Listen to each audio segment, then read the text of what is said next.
हाँ ध्यान देंगे, आज की क्लास में हम लोग पढ़ रहे हैं विद्युत द्विध्रुव के कारण अक्षीय स्थिति में किसी बिंदु पर विद्युत क्षेत्र की तीव्रता। फिर से एक बार समझते हैं क्या ज्ञात करना है। तो विद्युत क्षेत्र की तीव्रता ज्ञात करनी है। कहाँ ज्ञात करनी है? अक्षीय स्थिति में। किसके कारण? विद्युत द्विध्रुव के कारण। तो सबसे पहली बात कि विद्युत द्विध्रुव कहते किसे हैं?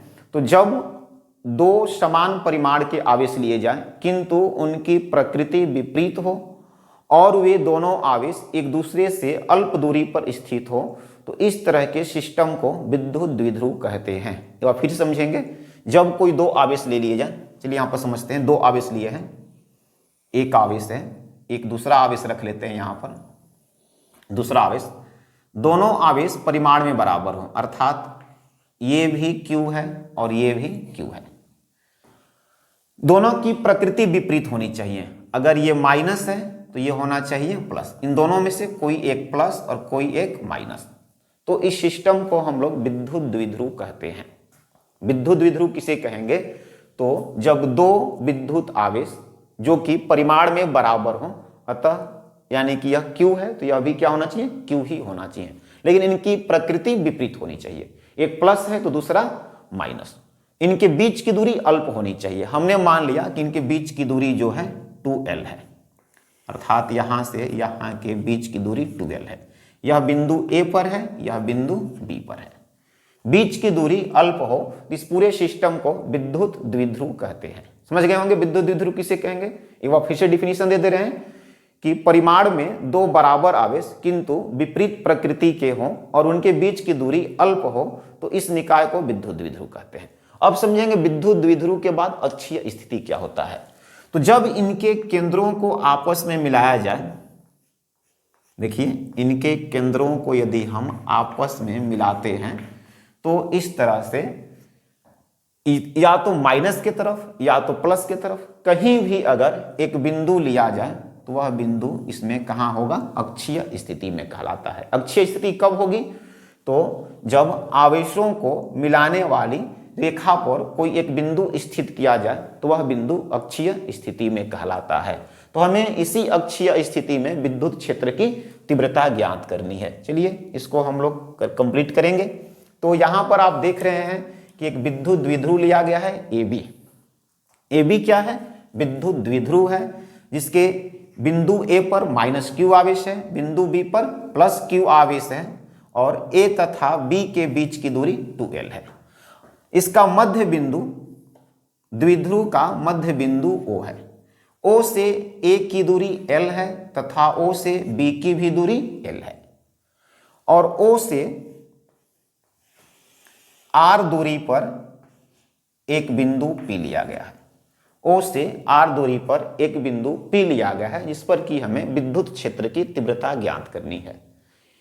फिर से समझेंगे, -Q आवेश +Q आवेश। बिंदु A पर -Q आवेश लिया गया है, बिंदु B पर +Q आवेश लिया गया है। A और B के बीच की दूरी 2L है। इसका पूरा सिस्टम बन गया विद्युत द्विध्रुव। विद्युत द्विध्रुव का मध्य बिंदु O है। O से A की दूरी L और O से B की दूरी भी L है। मध्य बिंदु O से R दूरी पर एक अन्य बिंदु P लिया गया जो कि अक्षीय स्थिति में है और इसी पर हमें विद्युत क्षेत्र की तीव्रता ज्ञात करनी है। तो एक बार हम लोग +Q आवेश के कारण तीव्रता निकालेंगे, एक बार -Q आवेश के कारण तीव्रता निकालेंगे और दोनों को सदिश रूप में जोड़ देंगे। जो मान प्राप्त होगा वही विद्युत क्षेत्र की तीव्रता होगी। चलिए हम लोग करते हैं। तो +Q आवेश के कारण, +Q आवेश के कारण बिंदु P पर विद्युत क्षेत्र की तीव्रता, बिंदु P पर विद्युत क्षेत्र की तीव्रता, मान लिया कि विद्युत क्षेत्र तीव्रता E1 है। विद्युत क्षेत्र की तीव्रता यहां मान लिया गया है E1 है। किसके कारण? Q के कारण। तो E1 बराबर सूत्र होता है 1/4πε0 इंटू आवेश का परिमाण बटा में बीच की दूरी का वर्ग। तो आप कह सकते हैं कि B से P की दूरी ज्ञात करनी है। कहां से कहां की दूरी, बिंदु बी से पी की दूरी ज्ञात करनी है। चूंकि आप देख रहे हैं कि ओ से पी की दूरी r है, बिंदु ओ से पी की दूरी r है और ओ से बी की दूरी l है, तो b से p की दूरी क्या होगी, फिर से एक बार, o से p की दूरी r है, o से b की दूरी l है, तो b से p की दूरी क्या होगी, तो पूरा r में से इस l को घटा देंगे, जो बचेगा वह डिस्टेंस होगा r माइनस l का होल स्क्वायर। ये कहां से आया, तो आपको पढ़ाया गया है विद्युत क्षेत्र की तीव्रता E बराबर 1/4πε0 आवेश बटा में दूरी का वर्ग।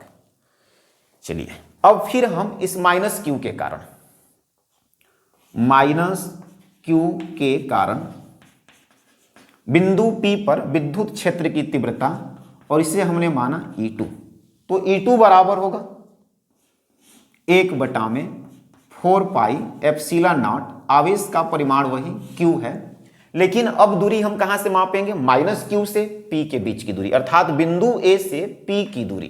तो आप देख रहे हैं A से O की दूरी कितनी है, L है, और O से P की दूरी है R।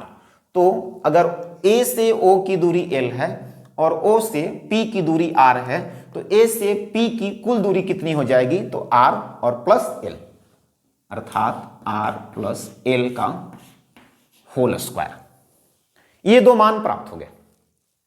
प्लस Q आवेश के कारण बिंदु P पर विद्युत क्षेत्र की तीव्रता प्राप्त हुई, E1 मान लिया गया है, E1 बराबर 1/4πε0 Q बटा में R माइनस L का होल स्क्वायर, और माइनस Q के कारण E2 बराबर 1/4πε0 Q बटे में R प्लस L का होल स्क्वायर। चूंकि प्लस Q आवेश के कारण विद्युत क्षेत्र की तीव्रता जो प्राप्त होगी वह है E1, और इसकी दिशा होगी किधर, B से P की ओर, B से P की ओर। क्यों B से P की ओर, तो प्लस के कारण विद्युत क्षेत्र की तीव्रता की जो दिशा है, विद्युत क्षेत्र रेखाएं बाहर निकलती हैं, और माइनस के कारण जो होगा वह अंदर की तरफ होगा, अर्थात P से A की ओर। इसकी दिशा होगी P से A की ओर, A की ओर कहिए, B की, P से A की ओर। तो E2 का डायरेक्शन ये होगा, जो विद्युत क्षेत्र की तीव्रता E2 प्राप्त हो रही है माइनस Q आवेश के कारण, इसकी दिशा ये होगी। प्लस Q के कारण E1 की दिशा आप देख रहे हैं इधर है, और E2 की दिशा ये है। तो अब बिंदु P पर कुल विद्युत क्षेत्र, P पर कुल विद्युत क्षेत्र की तीव्रता, कुल विद्युत क्षेत्र की तीव्रता, और आपको पढ़ाया गया कि अगर एक से अधिक आवेश हो और उनके कारण किसी बिंदु पर विद्युत क्षेत्र की तीव्रता निकालनी हो, तो इनके सदिश योगफल के बराबर होता है। एक है E1, एक है E2, तो अगर E1 और E2 का सदिश योगफल किया जाए तो इसके बराबर हो जाएगा। लेकिन हम देख रहे हैं कि इनकी दिशाएं विपरीत हैं, E1 इधर चल रहा है, E2 इधर चल रहा है, दोनों की दिशाएं विपरीत है। तो जब दिशाएं विपरीत होती है तो इसका परिमाण अगर हमें निकालना हो, विद्युत क्षेत्र तीव्रता का परिमाण, तो E बराबर हो जाएगा, एक की दिशा इधर, दूसरे की दिशा इधर, दोनों की दिशाएं विपरीत हैं, तो अधिक वाले में से कम वाले को घटा लेंगे। इन दोनों में से कौन अधिक है कौन कम है कैसे पता चलेगा, तो प्लस Q से P की दूरी नजदीक है और माइनस Q से P की दूरी दूर है। प्लस Q से P नजदीक है, माइनस Q से दूर है। जितना नजदीक बिंदु रहेगा विद्युत क्षेत्र की तीव्रता उतनी ही अधिक होती है, और बिंदु दूर होने पर विद्युत क्षेत्र की तीव्रता कम होती है। अतः कौन अधिक होगा, तो भाई प्लस Q के कारण E1 है जो कि नजदीक है, प्लस Q से नजदीक है, अतः E1 अधिक होगा, E1 प्रबल होगा, और माइनस Q के कारण E2 है जो कि अधिक दूरी पर है, अतः ये कम होगा, प्रबल नहीं होगा। तो E बराबर E1 माइनस E2, E बराबर E1 माइनस E2। अब E1 माइनस E2 को हल करेंगे तो E बराबर E1 का मान रखेंगे, E1 का मान है 1/4 एप्सिलॉन नॉट इंटू Q बटे में R माइनस L का होल स्क्वायर, माइनस चिन्ह, E2 का मान है 1/4πε0 इंटू Q बटे में R प्लस L का होल स्क्वायर। E बराबर आ गया 1/4πε0 इंटू Q बटे में R माइनस L का होल स्क्वायर, और फिर E2 का मान रखा हमने 1/4πε0 Q बटा में R प्लस L का होल स्क्वायर। अब यहां पर आप देख सकते हैं कि कुछ कॉमन मिल रहा है। क्या कॉमन मिल रहा है भाई?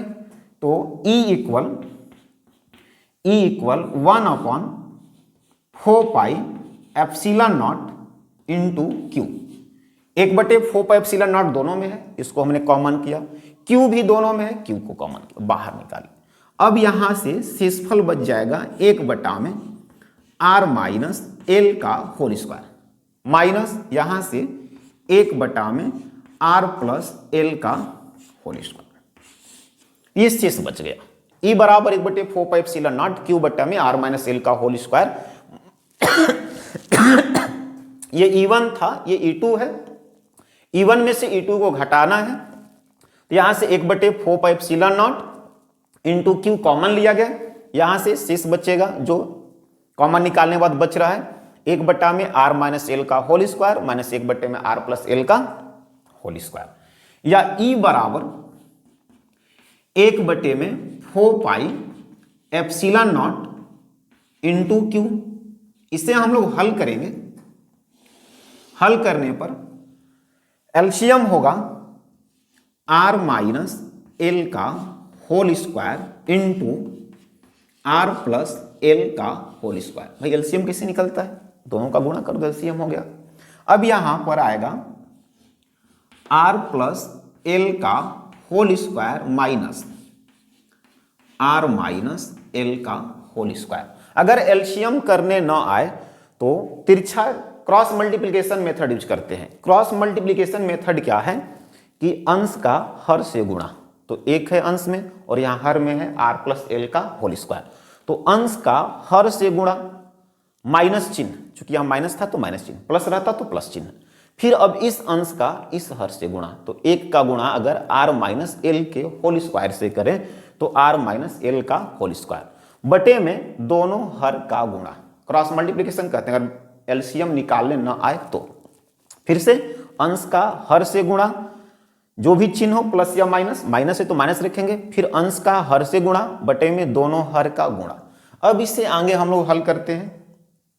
तो इसे हल करने पर हम देखते हैं कि इसको इरेज कर दे रहे हैं चूंकि जगह की कमी है। तो इसे हल किया जाए तो E बराबर 1/4πε0 Q,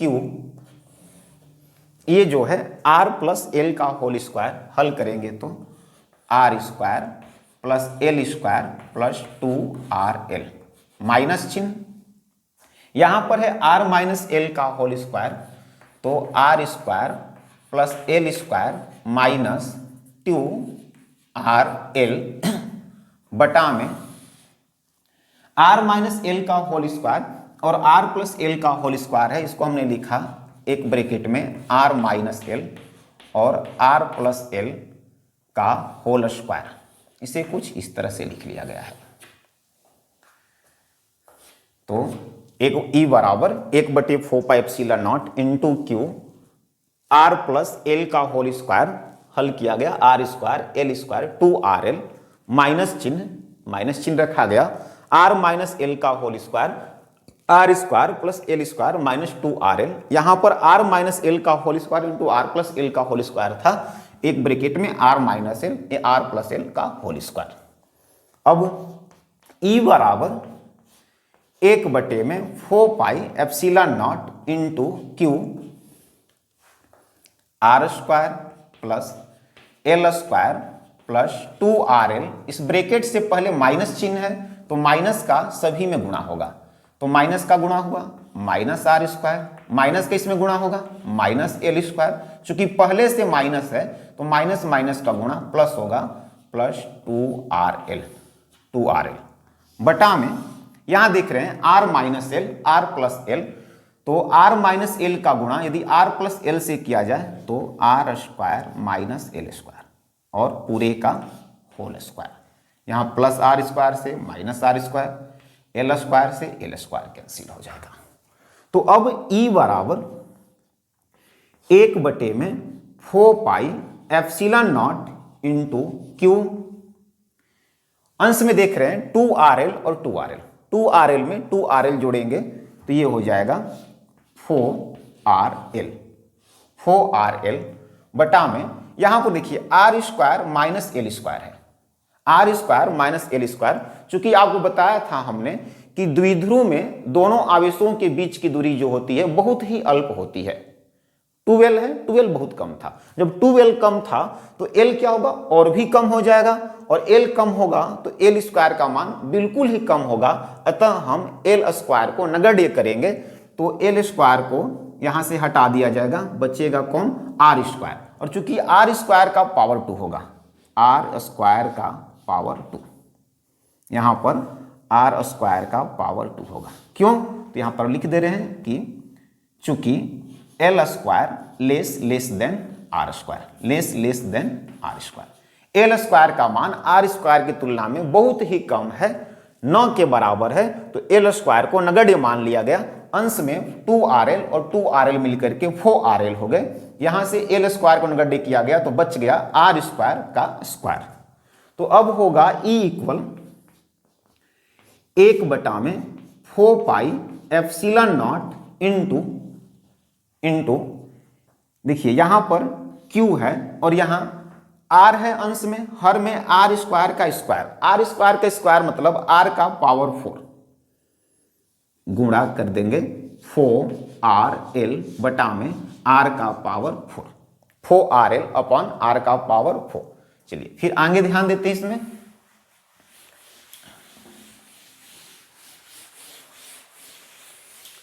अब होगा E इक्वल यहां से 1/4 epsilon not, 1/4 epsilon not into Q, अंश में है 4RL, हर में है R का पावर 4, अर्थात अंश में एक R है, हर में 4 बार R है, तो एक R से एक R कैंसिल होगा तो बचेगा 4L बटा में R क्यूब, 4L बटा में R क्यूब, या E बराबर 1/4 एप्सिलॉन नॉट इंटू Q गुणे, यहां पर जो 4L है, 4L को हम लिख ले रहे हैं 2L गुणे 2 बटा में R क्यूब। 4L था, 4L को लिखा गया 2L गुणे 2, सूत्र बनाने के लिए एक सूत्र बन रहा है। चूंकि हम लोग को पता है कि द्विध्रुव आघूर्ण P बराबर Q गुणे 2L होता है, द्विध्रुव आघूर्ण P बराबर Q गुणे 2L, अर्थात द्विध्रुव में कोई एक आवेश और आवेशों के बीच की दूरी 2L थी, तो कोई एक आवेश और आवेशों के बीच की दूरी के गुणनफल को द्विध्रुव आघूर्ण कहते हैं। Q गुणे 2L बराबर P होता है, अतः हमने 4L को 2L गुणे 2 रख लिया। तो E बराबर 1/4 एप्सिलॉन नॉट इंटू Q गुणे 2L को क्या लिखेंगे, P, Q गुणे 2L को P लिखेंगे और बचेगा 2, अर्थात 2P अपॉन R क्यूब। तो ये परिमाण प्राप्त हुआ विद्युत क्षेत्र की तीव्रता E के लिए। अक्षीय स्थिति में अगर कोई बिंदु ले लिया गया है, अक्षीय स्थिति में कोई एक बिंदु रख लिया गया है, तो द्विध्रुव के कारण विद्युत क्षेत्र की तीव्रता E बराबर 1/4 एप्सिलॉन नॉट इंटू 2P बटे में R क्यूब। अगर इसे सदिश रूप में लिखना चाहें तो vector E equal 1/4 epsilon not into 2, चूंकि द्विध्रुव आघूर्ण P सदिश राशि है तो 2P अपॉन R क्यूब, ये मान प्राप्त होगा। तो ये हो गया सदिश रूप में, सदिश रूप में विद्युत क्षेत्र की तीव्रता E equal 1/4 epsilon not into 2P upon R cube. तो आपने विद्युत द्विध्रुव के कारण अक्षीय स्थिति में किसी भी बिंदु पर विद्युत क्षेत्र की तीव्रता के लिए व्यंजक समझा। इसको आप लोग एक बार रिवीजन जरूर कर लेंगे, याद रखेंगे, बोर्ड एग्जाम में ये क्वेश्चन पूछा जाता है और इससे संबंधित आंकिक प्रश्न भी परीक्षाओं में पूछे जाते हैं। अध्याय में भी कई आंकिक प्रश्न इससे संबंधित होंगे, तो इसको याद रखेंगे। तब तक के लिए धन्यवाद।